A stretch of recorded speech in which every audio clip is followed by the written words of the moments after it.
پیارے نبی صلی اللہ علیہ وسلم کے جوتے کا چکر کیا ہے. کچھ لوگ نعلین پاک کہتے ہیں. نعلین عربی میں ہے، نعلین عربی زبان میں، جوتا کون سی زبان میں؟ اردو میں. جو نعلین پاک کو جوتا کہنے پہ چراغ پا ہو جاتے ہیں اور غصے میں آ جاتے ہیں، بابی بڑے گستاخ، نعلین پاک کو جوتی کہہ دیا، ہمارے توہین کر دی، بہت بڑی گستاخی کر دی، واجب القتل ہو گیا، 295C کا پرچہ کروا دو اس پہ. ان سے پوچھو تمہارے مولوی صاحب کہتے ہیں نبی صلی اللہ علیہ وسلم کی زلف مبارک، کہتے ہیں نہیں کہتے؟ زلف مبارک سنی یا نہیں سنی؟ نبی کا پسینہ مبارک کہتے ہیں. اگر آپ کے بالوں کا اردو میں نام لیا جا سکتا ہے، پسینہ اردو میں کہا جا سکتا ہے، دست مبارک فارسی میں کہا جا سکتا ہے، تو نعلین کو جوتا کہتے ہوئے کیا تکلیف ہے؟ یا تو نبی صلی اللہ علیہ وسلم کی کوئی چیز بھی آپ غیر عربی میں نہ کہو، سب کو عربی میں ہی کہو. لیکن اگر آپ اس کو عربی میں ٹرانسلیٹ کو اردو میں کرنے کی اجازت دیتے ہو تو یہاں کیا تکلیف ہے؟ یہ ڈرامہ ہے جو مولویوں نے بنا لیا ہے. میں پچھلے 2 مہینے پہلے یو کے میں تھا تو میں نے وہاں دیکھا جس طرح عیسائیوں نے کرسمس پہ وہ سبز رنگ کا کرسمس ٹری بناتے ہیں اور اس پہ لائٹنگ لگاتے ہیں، بالکل اس کے مقابلے مسلمانوں نے نعلین مبارک لگایا اور پوری لائٹیں. اور ظلم کی انتہا شیطان نے ان سے کیا کروائی؟ نعلین بنا کے، چلو میں جوتا نہیں کہتا، نعلین کہتا ہوں آپ کی بات میں، نعلین بنا کے ادھر اللہ اور ادھر محمد. نعوذ باللہ ثم نعوذ باللہ. اللہ کا واسطہ دے کے سوال کرتا ہوں، آپ کی جوتی پہ آپ کے ابو کا نام لکھوں اچھا لگے گا آپ کو؟ آپ کی جوتی پہ آپ کی ماں کا نام لکھوں اچھا لگے گا؟ ایک لمحے کے لیے مان لیا کہ یہ سکیچ واقعی رسول اللہ صلی اللہ علیہ وسلم کی نعلین کا ہے. ارے نبی کی نعلین پہ اللہ اور اس کے رسول کا نام لکھتے ہوئے تمہیں شرم نہیں آئی؟ کچھ نے اور ترقی کی. ملتان کے ایک پیر صاحب ہے چادر والی سرکار، اس نے نعلین مبارک کے طرز پہ کیک بنایا اور کیک بنا کے کاٹ کے کھا گئے. ہم نعلین کو جوتا کہہ دے تو گستاخ، تم جوتے کھا جاؤ تو مسلمان. انا للہ و انا الیہ. کیا الٹا دماغ چلتا ہے لوگوں کا. یہ سب ڈرامہ بازی ہے. مجھے بتائیں جب اصل نعلین موجود تھے، اصل نبی صلی اللہ علیہ وسلم کی زندگی میں اصل تھے نا، کیا ابو بکر نے لے کے اپنے دروازے پہ لٹکائے؟ اصل تم تو 2 نمبری کر رہے ہو، دھوکہ دے رہے ہو. کیا صحابہ نے اصل لے کے کہ اللہ کے وسلم یہ آپ نئے نعلین لے لیں، یہ پرانے مجھے دے دیں، میں اپنے ماتھے کا تاج بناؤں گا؟ آج کل تو وہ اس نعلین کا وہ بیج بن گیا ہے. وہ حضرت قادری صاحب اپنی پگڑی میں لگاتے ہیں. میں کہا اللہ رحم کرے، آج کل پتہ نہیں کیڑی شاید لائے گئے. آگے سے آگے شیطان ان کو گمراہ کرتا ہے. جب اصل نعلین تھے اس وقت یہ ہوا؟ اس وقت کسی نے لگایا؟ نہیں لگایا. تو یہ ڈرامہ ہے، یہ میڈ ان انڈیا، یہ میڈ ان پاکستان مسئلے ہیں جو شیطان نے ان سے بنوا دیے ہیں. کیا نبی صلی اللہ علیہ وسلم کے صحابہ نے آپ کا نعلین لے کے اپنے سر پہ، اپنی پگڑی میں، اپنے جھنڈے پہ، اپنے گھر پہ، اپنی چھت پہ، اپنی کتاب پہ کوئی کہیں کر کے دکھایا؟ تو صورت ہمیں بھی دکھا دو. انا للہ. ڈرامہ اس سے آگے بڑھا. کراچی میں 2 بلیے ہیں، وہ ویڈیو کلپ میرے پاس میرے موبائل میں موجود ہے، جو دیکھنا چاہے یہ CD بنانے والے بھائی سے کہوں گا کہ مجھ سے لے کے وہ کلپ ڈال دے. وہ 2 بلیے ہیں، ان بلیوں کے سر کے اوپر بھی نعلین اللہ کی طرف سے بن گئی. اور ماشاءاللہ وہ الیاس قاضی سے کہہ رہے ہیں اب میں اس بلی کو کیا کہوں، محترمہ بلی صاحبہ ہی کہہ سکتا ہوں.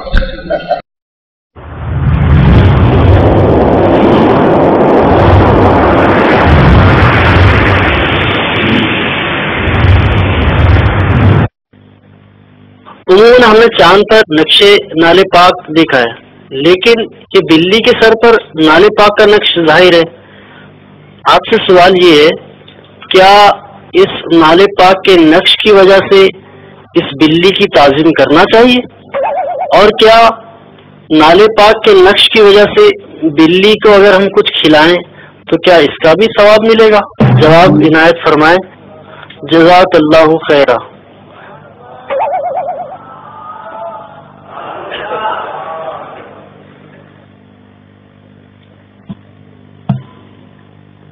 یہ بلی کیا کہیں، محترمہ بلی صاحبہ، محترمہ بلی صاحبہ، محترمہ بلی صاحبہ، محترمہ بلی صاحبہ،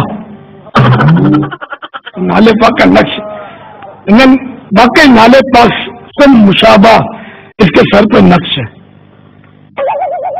تو بالکل یعنی کہ کافی مشابہت ہے. وہ آگے دیکھ لیں.